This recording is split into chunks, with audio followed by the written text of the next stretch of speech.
I had a lot of luck. I mean, I started with the little diode that I put on my Shapeoko, and it's very forgiving at that point. You learn a lot about control because you're using light burn Gerbil, and you're forced to learn this stuff. But it's not so difficult that the average user can't figure it out.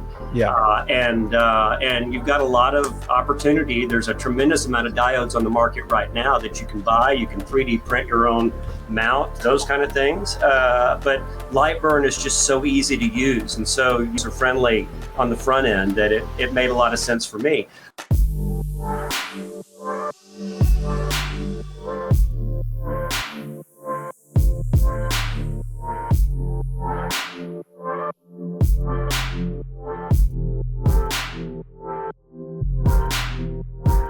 Hey everybody, and welcome to the Laser Source Podcast, the #1 podcast if you're looking to grow or scale your laser business.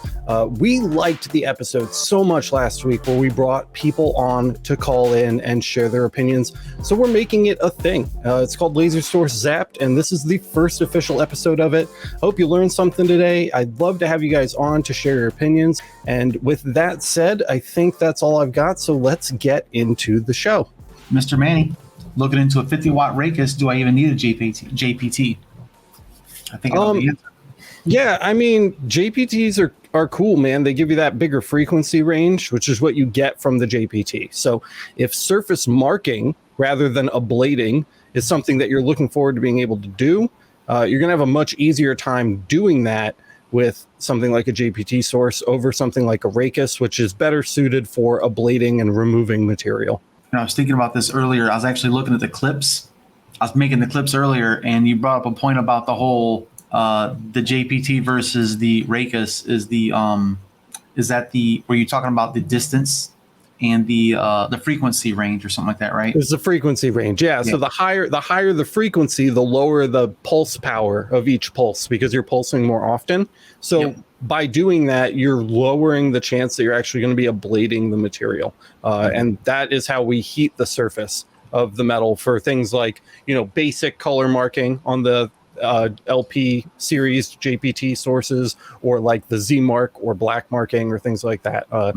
Not impossible to do with a Raycus, but much easier when you start to open up that frequency range. If you'd like to come on and tell us what you think the best first laser is for somebody to buy, we'd really love to hear that. So last week's podcast, the episode was all about what we thought was the best laser engraver for a beginner.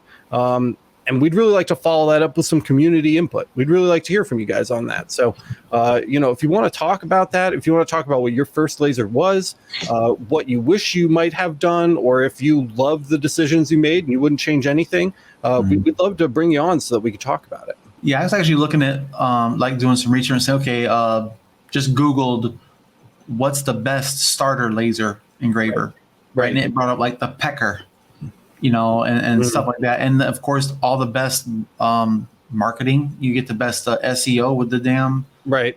What the hell? Shit, I just lost the name of it. The Walmart one, The Walmart one. Glowforge, I'm sorry. Oh, the Glowforge. Yeah, Sure. You can get those at Walmart damn near now. That's crazy. You can actually buy them at Staples. Wow. Is it Staples? It's one of those, Michael's. I think it's one of the craft Michael's, stores. Sure. Michael's. Yeah, like right next to the Cricket, right? Pretty much. Yeah, exactly. Yep. Mm-hmm. Yeah, we got Jimmy in here, Jim Call, Mr. Manny. We got May's in the house. Nice. What up, May? Hey, May. She'll be here soon. May Day. Ruben Perez and C Flood. Yeah, if you guys want to jump in, we'd love to hear from you guys.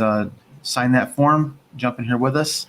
Yeah, we got a lot of viewer participation on last week's episode. Mm-hmm. It was a hot topic for sure. Yeah. About potentially a recession, what that means for us, what that means for our businesses, and it was really interesting to hear people's stories and opinions. We got like a huge range of people on there that really had a lot to share. I thought this would be a great topic to bring on for the show this week. So, but yeah, we can keep answering questions while we wait. Okay, Eddie, ideas on the X Tool D1. The D1 is overpriced. Damn thing doesn't even have limit switches. and they want like $1,000 for it or whatever. 800, 900, $1,000. I don't even know. And you remember I was just complaining about limit switches on the last episode of the show, and it doesn't even have it, and it costs more than twice what lasers that did, like just little things like the X-Tool D1 Pro, however, which is the upgraded model, looks very interesting, and I do have one sitting on the shelf next to my Mira at the moment. I'm not going to be able to get into like unboxing and reviewing that until September, but it offers more of the features that I would expect up front with a premium level diode laser. So if you're looking at an X-Tool D1, I would instead look at the X-Tool D1 Pro. Without having opened the box, I haven't really gotten my hands into it. I've watched a couple of reviews online. I would push you towards the Pro version because you're going to get more of those like basic features that you would just assume a premium laser diode laser is going to have. Well, we have another question here about fibers on print on glass, plain glass. Right now, you cannot legitimately mark on glass with a fiber laser. You can cheat it a little bit. So what a lot of people will do is they'll get some metal like aluminum foil, or if it's flat glass, like a sheet of steel, and they'll focus to the metal and then mark the metal. And something about how the metal is marked by the laser, like imprints upon the glass. Super sketchy as far as consistency goes. And the results that I've seen are mixed at best. But you can try that. Back your glass with some sort of metal and then pretend you're marking the metal behind the glass, and it will mark on the glass. So that's a trick. But as far as just like putting the glass under the fiber and marking with it, I don't think it's gonna fly. Well, Jim here says he started 1.5 years ago. First laser was I think it's a typo, Archer, right? Oh, the Archer Laser Master 2. Yeah. Yep. 15 watt, and then he purchased the Pro. 20. 5.5. What's that? I'm not sure. So the 20 watts in, 5.5 watts out. Oh, okay. Yeah. So the long focus too. Interesting choice on that. But you know, the Laser Master 2 Pro, sick machine. I've had one in my shop for a really long time, and never got around to reviewing it. And the Laser Master Pro 3 is already out, and I've got one of those in the mail that I'm going to have to take a closer look at. But yeah, that's a great unit. That's a great starter unit, especially for someone who has like zero laser experience and they're not sure if they even want to do this. I definitely point you towards Archer. We actually have links to those down in the description. They're really, really cool little machines. And those are diodes? Those are diodes, yeah. Okay. So those would be like my little Faro here, the tiny little thing with the I think I need to get one of those. I need to get one of those diodes so I can Diodes are great. They're important. Diodes are important in the laser ecosystem. A lot of people just look at them as entry-level machines and they kind of brush them off like they don't have a legitimate use. But out of fiber, CO2, and diode lasers actually have the smallest dot size, which is really interesting. There's a lot of interesting ways that we can take advantage of that. The only laser that has a smaller dot size, a smaller theoretical dot size than the diode would be a UV. And so what that means is if you have a crappy $400 diode laser that's for beginners, you can actually get better detail out of those lasers by a significant amount. It's not a small difference. It is significantly smaller, and that means that you can print smaller pixels, right? If you think about an image as a grid of pixels, that's where this is really going to come in handy, is when you're doing like photo work or really, really fine detail work. Yes, they're incredibly slow. Yes, they're inexpensive. But that doesn't mean that they're not important. Anybody interested in doing small, medium to like semi-large format photo engraving work, you should buy a diode and use that instead of a CO2. It takes a good bit longer, but man, the results are night and day. If you think you're getting good results with a CO2 with your photos, you got to try a diode. I have to get a diode then. So that's something I want to get into. Is we're looking at doing the weddings, you know, and as photographers, we'd like to offer that specialty to say, hey, you can have a metal framed photo engraved. You know, that'd be something like the negative, like you did with the video with the ultrasound, I think it was, right? Yep, absolutely. Okay. So what's the difference or limitations of an EasyCAD light board can't find info online? It's a question we get all the time, and the answer is fairly straightforward. So essentially, the EasyCAD light board is identical to the full-size EasyCAD 2 board. The only real hardware difference, and there might be smaller, nitty-gritty technical ones, don't at me, but the only real difference between the light board and the full-size EasyCAD 2 board is that the light board has one less extension axis or no extension axis at all. So there's two models of the light board, the A board and the B board. The EasyCAD A board has no rotary. There is no extension axis on that board. So you cannot use a rotary. You cannot use an XY table. You can't do anything that requires an extension axis, some kind of extra dimension, right?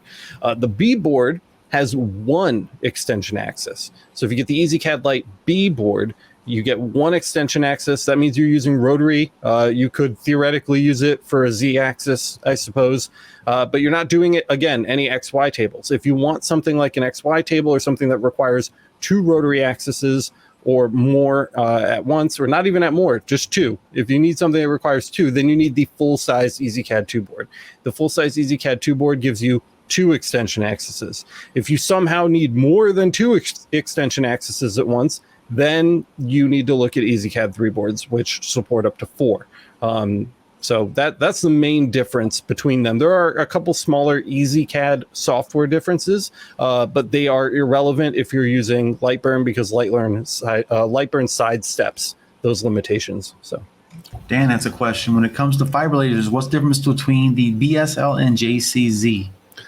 They're just different companies. They manufacture different boards, and though the boards are very, very similar in operation, they are not compatible with one another. They take different drivers, and they have small differences in the way that their files work within the file system of the software. So BSL manufactures, in case you don't know, the CCAD boards, SEACAD, CCAD, instead of EasyCAD, which is by JCZ.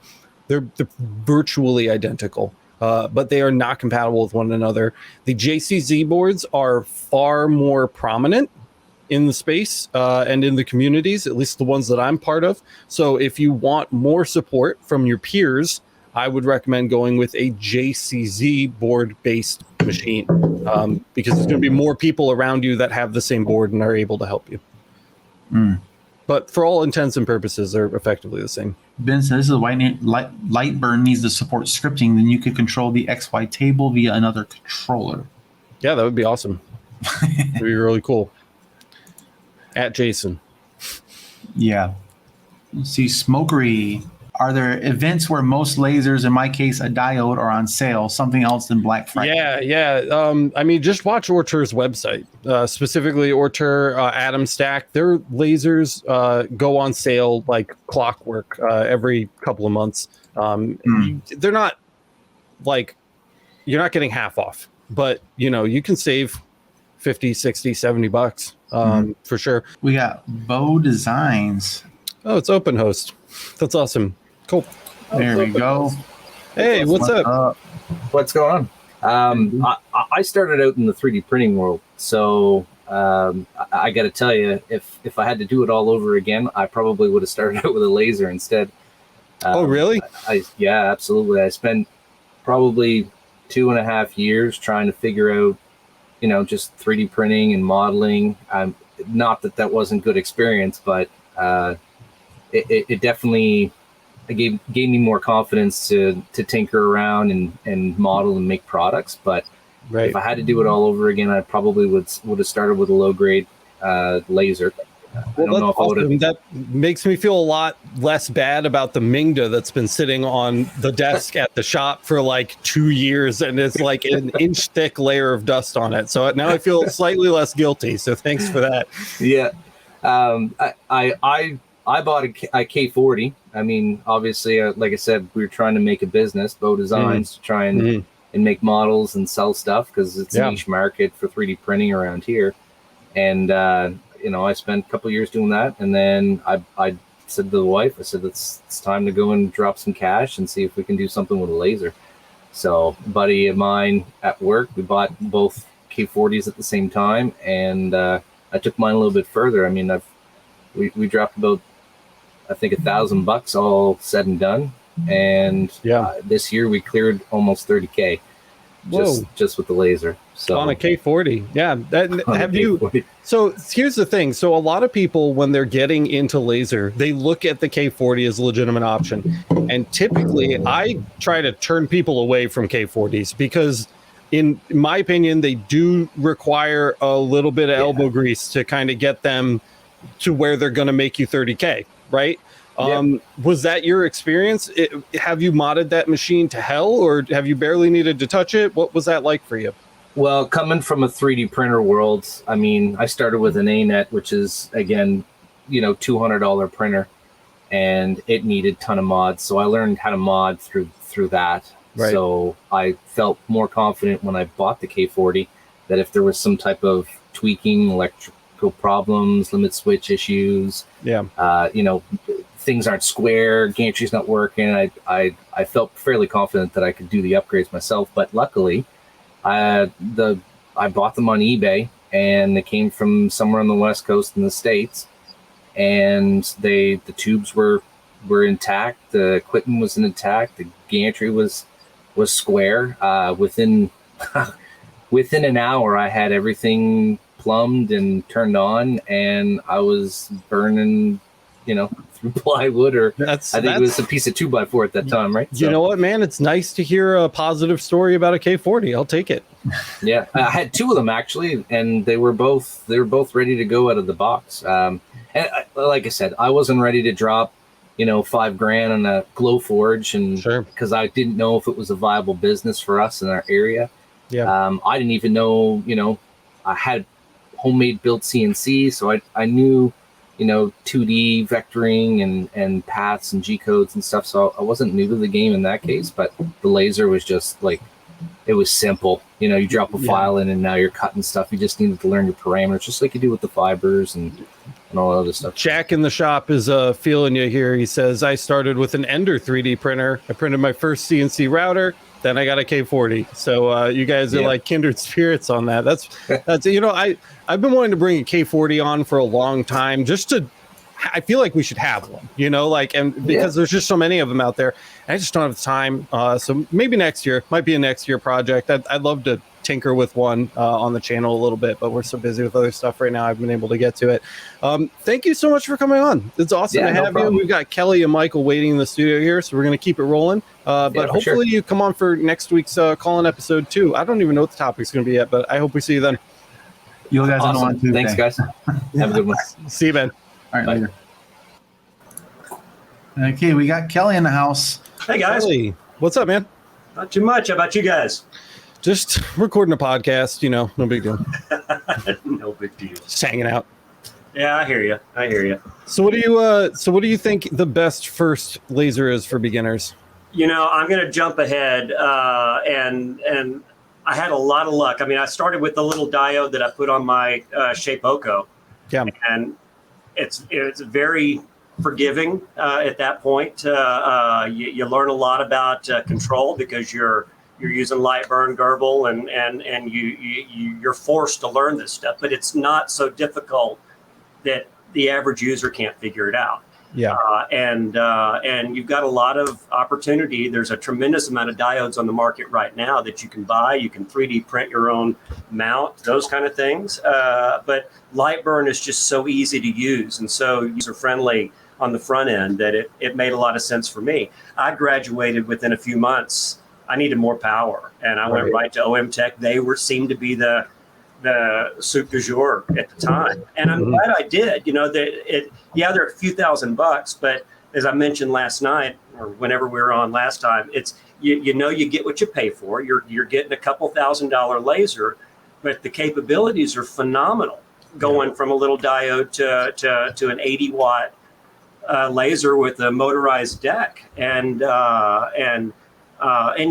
need a little TLC, but it's one of those things that also teaches you. And if you get a good group around you, like this Discord group and the Academy and things like that, and you get a good support group around you, you can do pretty much anything.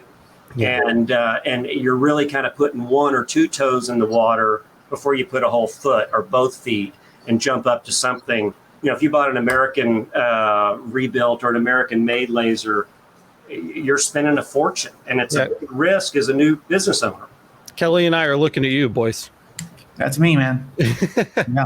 Yeah, man. I mean, especially I love that you brought up just how easy Lightburn makes it. And, DSP is one thing, but Gerbil outside of Lightburn is a nightmare. It is like just the most horrific thing that I just don't know how people ever did it before Lightburn came along. Gerbil sucks. So just being able to that opened the door, I think, to these cheaper lasers, because you're not getting a DSP controller on a $400 laser.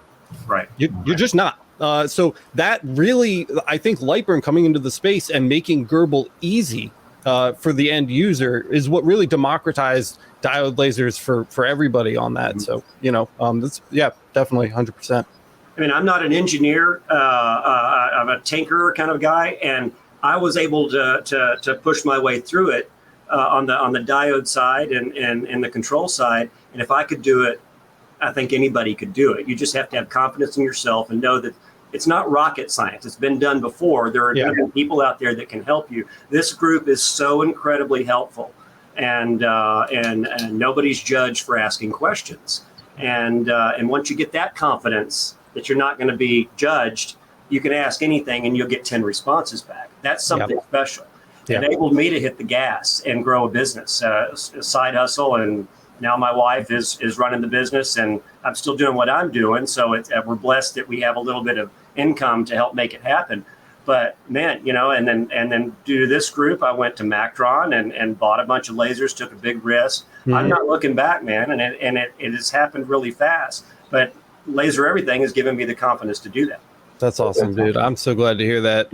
We work really hard to help people out. So it's really great to hear that it's making a difference for some people. And I know you're one of those people, man. You're always coming through. I'm always seeing you popping by. You're out and about and around. So, it makes this a lot more fun and worth doing when people are getting something out of it. So absolutely, I try to give back as much as now that I've learned a bunch and stubbed my toe. I walk around with bloody toes too. And I'm sure going to share what I know. It's not everything, but a lot of these things I just went through a round of trying to level my gantry, my OM-Tech, after moving it. A 5-minute drive, and I just about pulled every last hair out of my head. But I pushed through it, largely with help from people on board here, just saying, "Yep, do it." Yeah, you mentioned too that like once that fear of asking questions is gone, you can ask anything. That opens so many doors for you, because when you don't feel like you can ask questions, I mean, one of the reasons I started the channel was because I was trying to align my OM-Tech. I was trying to align my OM-Tech, man, and I snapped the first mirror off the bracket in the back of the machine. So I bought the beam combiner kit because I figured whatever, I'm just going to, do the beam combiner. And I took the first mirror that came with the beam combiner kit and super glued it into the chassis in the back of the machine in place on top of a couple aluminum blocks. Like if I had somebody that I felt like I could ask questions to without being judged, I would not have super glued that mirror into the back of my machine. I probably wouldn't have broken the first mirror to begin with. So, you'll learn a lot. You learn a lot. And as long as you keep trying again, it's worth it. Yeah, Hope and Hole said you still got your vision. You're good. Yeah. Yep, absolutely. Kyle's on the road joining us. Hey, Kyle. Kyle is actually on his way to the Laser Everything studio right now from Connecticut. That scares the hell out of me. Oh, it's going to be a good time, man. It's going to be a good time. We're really excited. It's literally right around the corner. We've been waiting for this for a while, so we're gonna have some good stuff coming out. We're all looking forward to that content. Yeah, I love it, man. I love it. Thank you so much for taking some time to come on and hang out with us for a little bit. You bet. We'll do it again. Yeah, absolutely. See you, Kelly. Thanks, guys. Yep. See you. Well, we got a good comment here from Sea Flood. It has been so good. I'm new here and have listened to all the podcast episodes on Spotify and have so appreciated all you guys covered and the positive attitude. Thanks to all you. Yeah, you got it. we love doing the show. It's so fun. This is like the best thing ever. And I've been really excited and, you know, feeling blessed to have Boyce on here too. Boyce has been able to offer a lot of things to kind of notch things up to like the next podcast level, because he does have like a background in that kind of production. So, you know, I love being able to have you on here, man. I'm really excited for where things are going in the future. Yeah. I mean, even just this viewer call-in setup has been so much fun to just like get to know. Like, I just talked to Kelly. Like, I've seen Kelly's name 1,500 times in the last 90 days. You know what I mean? And I've never said hello to the man. And we just got to like chat and hang out. And like, that's so cool to me. I really love that. Oh my God, Kyle's bringing his cat. But yeah, so you know, I just love that we can spend some time with the members of the community and get to know them a little better. Well, there's something else Michael says here. Yeah, I enjoy helping others when I can. I've had so much help on here that I feel like helping others is worth it. 100%. That's that you know, turnabout. Yeah, you get helped, you just are inspired to help others, just like you when you're new, whatever. And I think, did we talk about this in the recession episode? When you help other people, that is the best way to learn. That's the fastest way to learn, because you teaching people. Teaching people is the best way to learn, because you have to know it. And if you don't know it, you can't teach it. And by attempting to teach it, you like automatically are like making sure you know it, and things click in so much faster. You learn so much faster when you're doing it while helping somebody else. You know, you don't, and I say this all the time too. This is a laser everything. This is kind of laser everything trite at this point, but you don't have to be a laser god to offer help with lasers. You just have to be a step or two ahead of the person you're trying to help. And that's kind of like where I feel like I fit in. You know, I'm not like some kind of like crazy laser genius, engineer, technologist, whatever. I'm just like 2 steps ahead of the people asking the questions. There's a lot that I don't know, and we learn every day on the channel. You know what I mean? We mess stuff up all the time. I say wrong stuff in episodes, and then we have to publish updates or, you know, redo cuts or things like that. Or like, I've gotten through editing entire episodes, and then somebody's like, ooh, that's actually not right. It's actually this. And you have to delete it or like edit it. You know, that's how I learn. I learn that way, and I know publishing the content is helping people. So I'm telling you guys, if you take the time, you're active, you participate in the community, especially the Laser Everything community, because it's so open and honest, you will learn faster. You absolutely will learn faster.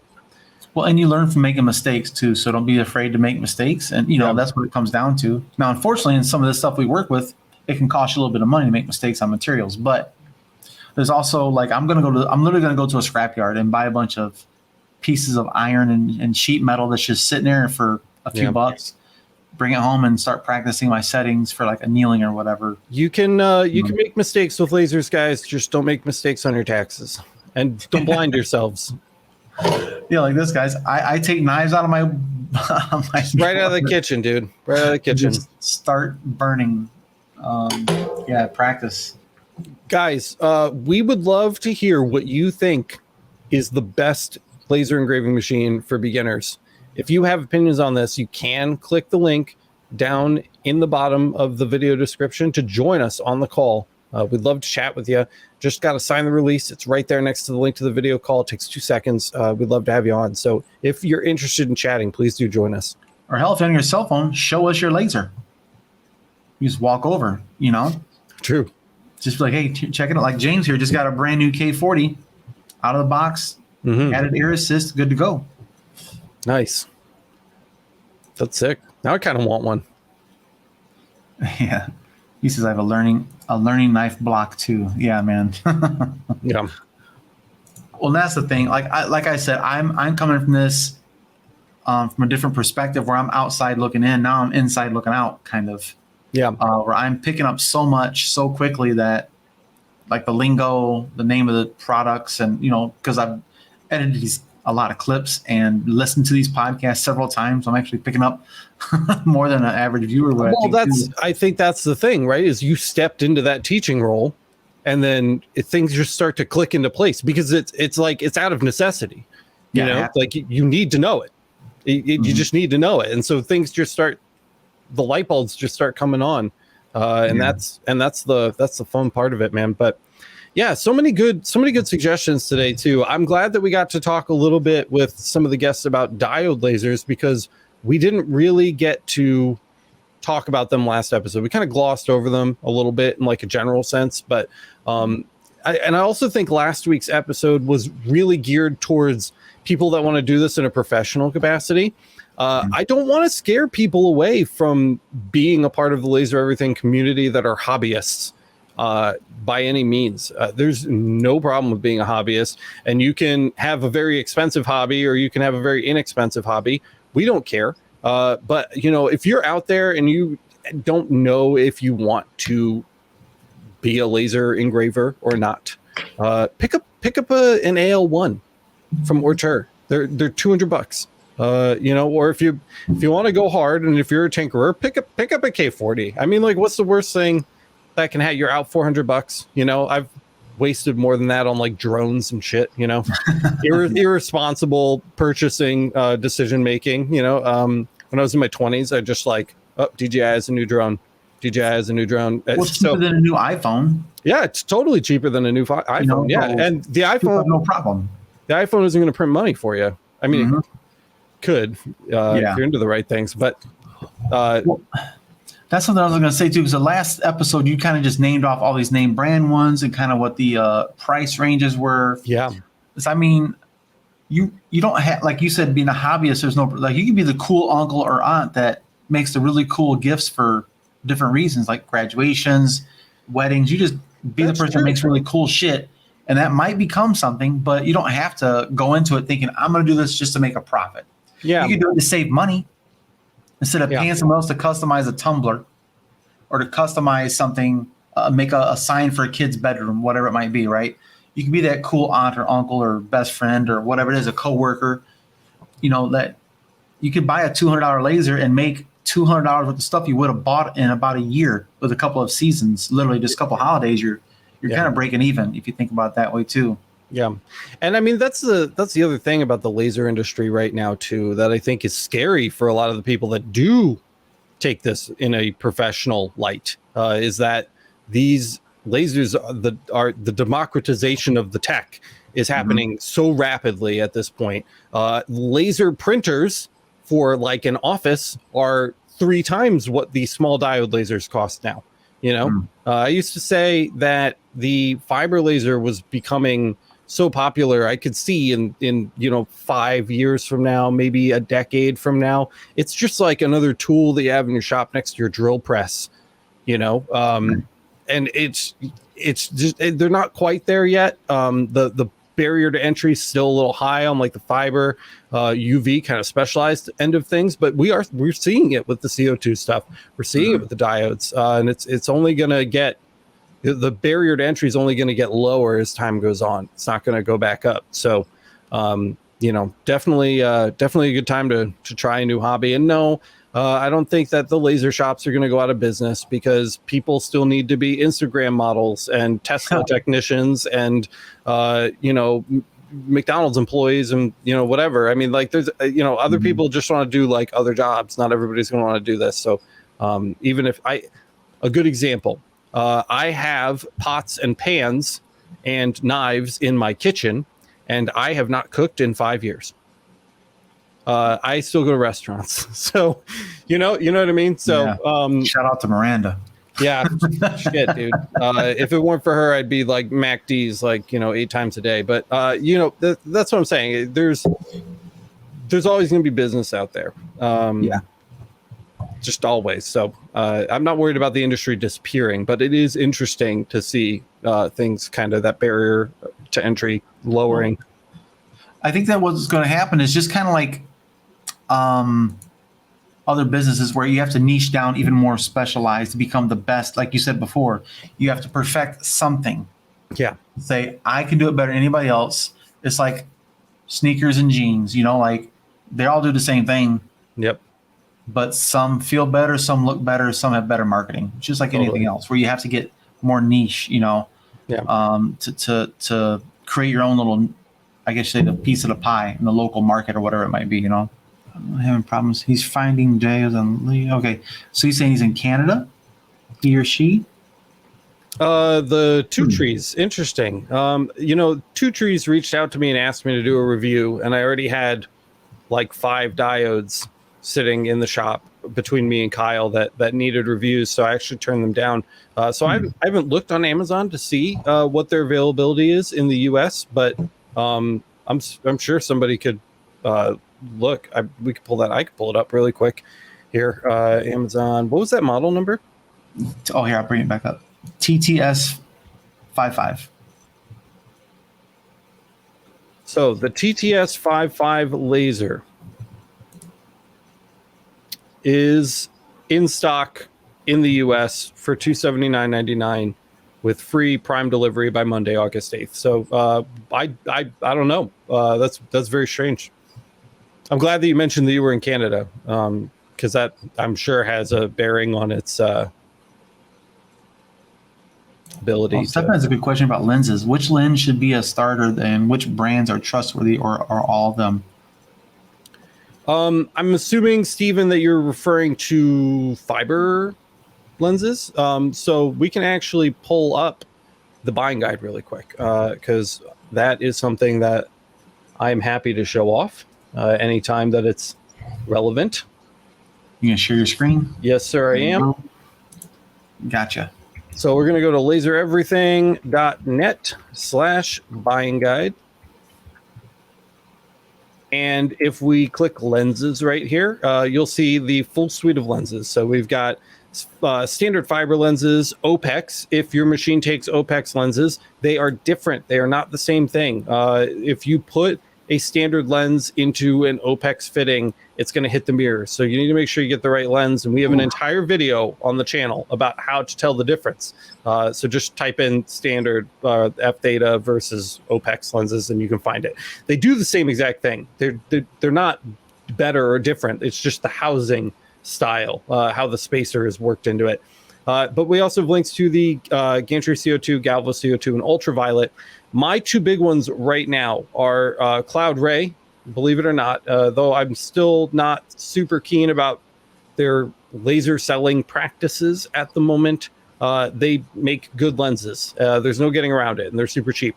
And I also love Wave Top Sign. This seller is way overlooked. So if we go ahead and open these up really quick, I'll just show you guys. So Wave Top Sign has these for sale right now, 1064 nanometer. That's fiber, right? So we want to make sure we're getting a fiber. And then they've got all the sizes that you could want. $60 right there. It's going to be $60, 30 for shipping. So you're looking at 80 something out the door, 89, something like that. So you can get a whole swath of lenses from Wave Top. The Cloud Ray prices are about the same. So if we take a look over here, these are free shipping. And they're actually, so they're cheaper. They're on sale right now, 45% off. So if you need some lenses, guys, hit up the buying guide. Again, it's lasereverything.net/buying guide, and pick up some F theta lenses from Cloud Ray, because some of these deals are really good. $50 shipped for an F theta lens. Not bad at all. And then, of course, you can pick them up on Amazon if you don't want to wait for it to come from China, though they are shipped air freight, so they're usually here. Just a few days. Yeah, it's like 3 days to I think the worst lens shipment I ever had from AliExpress was like 2 weeks, and DHL had delays and stuff. But yeah, you can pay more and pick it up on Amazon. If you want to pay for it pre-imported, you're certainly able to do that. But it's basically 2 for 1 if you pick it up off AliExpress right now. That's an awesome deal. I'm glad we took a look at this now. How much is the 300? The 300 is $49.50. I'll say I got a 100 and a 200. Yeah, I still don't know how to change over the damn lens. I got to watch another of your videos. Yeah, I want to get a 300 to do some of that wrapping stuff you did with the tumblers. You don't need the rotary device. Yeah, man, that cylinder correction is key for sure. Mm-hmm. But yeah, so good deals on lenses right now. Well, May says I need to go look there. I need a new tower. Yeah, so 100 millimeter.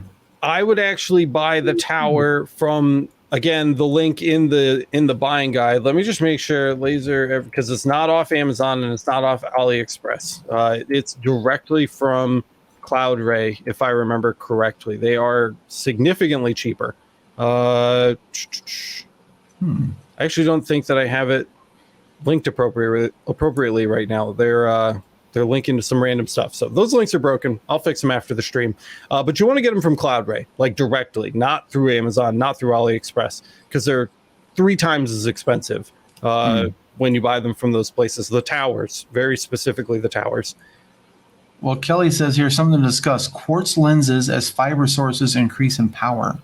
Yeah, that's something that we see and hear all the time. And I've never owned a machine stronger than 60 watts. That's the 60 watt M7 that I have from SFX. That's the most powerful laser that I have. So I've not had a need to go up to quartz lenses. I think the idea is that it's a purity thing, because when you get that much power behind the beam, like you're actually going to start having the pulse power to mark glass, like regular silica glass. So you need pure quartz in the glass to let the beam through without like marking. I think I'm still researching it, and that's why we don't have a video on it. Like I said earlier, I'm not the master. I'm just a couple steps ahead, but I'm not that many steps ahead. So Kyle, actually, Mr. Driving right now, is probably getting a 100-watt laser pretty soon for the channel. So that may be something that we do some research on before that comes out, so that we can speak a little more to that. But I believe it has to do with impurities in silica glass and the pulse power of 100-watt lasers, right? So that we're not actually marking the glass that it's hitting. So that's something to chew on. But again, more research is required. We can definitely touch base on that down the road. I have so much to learn. It's unbelievable when I start hearing all this stuff. I'm like, holy shit. It's quite the learning curve for someone to step in. Like for me, my first thing was a fiber, and that's a serious learning curve. Yeah. But I think if I get this down, the mirror is going to be easy because of light burn. Oh yeah, once you have light burn for Galvo down, light burn for gantry is a joke. 100%. Yeah, it's just light burn for Galvo, but like half of the stuff is irrelevant. So right, it's significantly easier. And yeah, you're absolutely right. The fiber learning curve is like this. It's straight up spike, but it's short. It's a short curve, so it's really hard for a really short amount of time. But once you're through it, it's a lot easier to start learning and experimenting and having a better idea of what it is you're actually doing, instead of just blindly kind of flipping switches and hoping stuff works. So that's why I'm going to be slowing down on my other job on the weekends and start taking weekends off again to sit down and dedicate like 8 hours to sit down and actually just play with the settings, or just get a system down to make certain things well. Yeah. Like I want to make a Zippo. I have a military theme I want to do on a little Zippo. I bought like 20 of these suckers. Yeah. And I'm trying to learn on kitchen knives totally how to anneal properly. And then the hard part is, honestly, for me, is the light burn, or I'm sorry, the AI part, where I take something big and you gotta make it small but still keep detail. And that's just from practice. Yeah. And playing with settings and trial and error, and I need time to sit down and just hammer that out and just, Yeah, and we again, a laser everything-ism, if you will. You're going to get out of it the time that you put into it. So you gotta put some time in. You gotta put some bench time in. The laser everything parameter library gets you 80% of the way. Right. Still gotta walk the last mile, man. You gotta put some laser time in. You gotta burn to learn. I said that once, and everybody just like has latched onto that. They've got to burn to learn. But you do. You gotta burn to learn. It's accurate. Well, this kind of reminds me of what you and Kyle got going on here pretty soon. What do you recommend for starter practice material so that you don't destroy something valuable? Man, you can go to Walmart and just start buying shit. That's what I did. Miranda probably remembers. Miranda's hanging out in the chat here. When we first opened our shop, we went to Walmart and I filled a shopping cart with random shit. Like you would have thought that I was furnishing like a studio apartment. I just everything. If I had even the remote sense that something could be marked with a laser, I threw it in the cart. I found the cheapest one of that thing and I threw it in the cart. Everything from knives to like silverware, like zinc, crappy plated silverware, steel knives. Like there's like, the $4 pocket knife bin at Walmart is a great way to get some cheap steel in a realistic setting, in a way you're actually going to work with it professionally.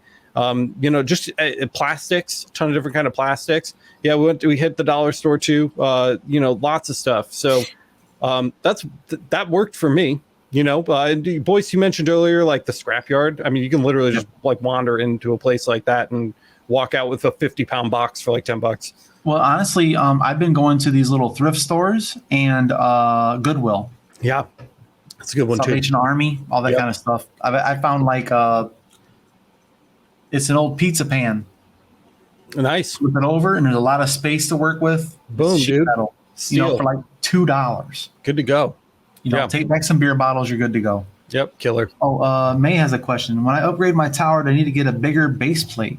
You shouldn't, but you will want to. So on the listing for the tower, they're going to have 2 dimensions for the spacing of the holes that the tower mounts down onto the base plate. And you just want to make sure that those distances are the same for the tower you're getting and the tower that you have.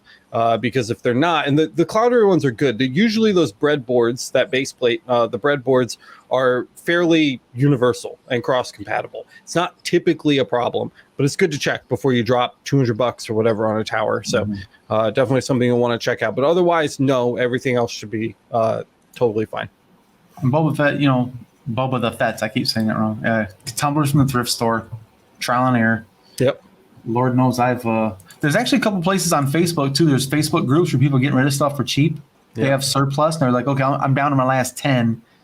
I'll get rid of all of them for $20, whatever it is. But that's Facebook, it's kind of like Craigslist for whatever. But there's ways to find reputable people that have done it before. Good feedback. Fucking trash day. You know what I mean? Like drive around. People throw out wood all the time. They're like perfectly good wood. Yeah. I mean, I'm just saying, like, that doesn't cost anything. You can literally go on trash day and drive down the road and find just perfectly good wood, trash wood, sitting out, and just throw it in your car and drive back to your laser, and you've got wood. I mean, like, you don't even have to go to, you don't even have to go, furniture, like, whatever. You don't even need to go to Home Depot, dude. Like, just fucking grab some trash. and I'm serious. Burn, right? I'm serious. Burn to learn. That should be your next shirt, man. Yeah, I know. We need to update. You guys have probably, none of you have probably ever been to the merch shop. We have a merch shop and it's sick. You should check it out. There's a link on lasereverything.net. But we need to update. I've had the same stuff up there since like day 1 of the channel. So maybe we do. If I do a Burn to Learn shirt, it's going to be so cheesy and dumb. I'm going to make it like pink and like rainbow, like Burn to Learn. Like it's going to be like ridiculously extra. You got to do it like the old 80s versions, man. Like everything. Yeah, that's what I'm saying. Because I hate that phrase. I don't like it. I don't know why. Just the Laser Everything community was just like, this is ours now. And they just took it over and told me that, that was happening. And I have no option but to accept it. So if you guys are gonna keep saying it, then I'm gonna put it on a t-shirt. It's catchy. Okay, who we got here? We got Darren's in the house. I think his camera's not on though. So what's up, man? How you doing? Hey, I just upgraded to the from CloudRay the other day when you posted the Amazon buys. Yeah, it's like the Prime Day. Yeah, Prime Day. That's the one. Yep. So I upgraded to a 50 watt.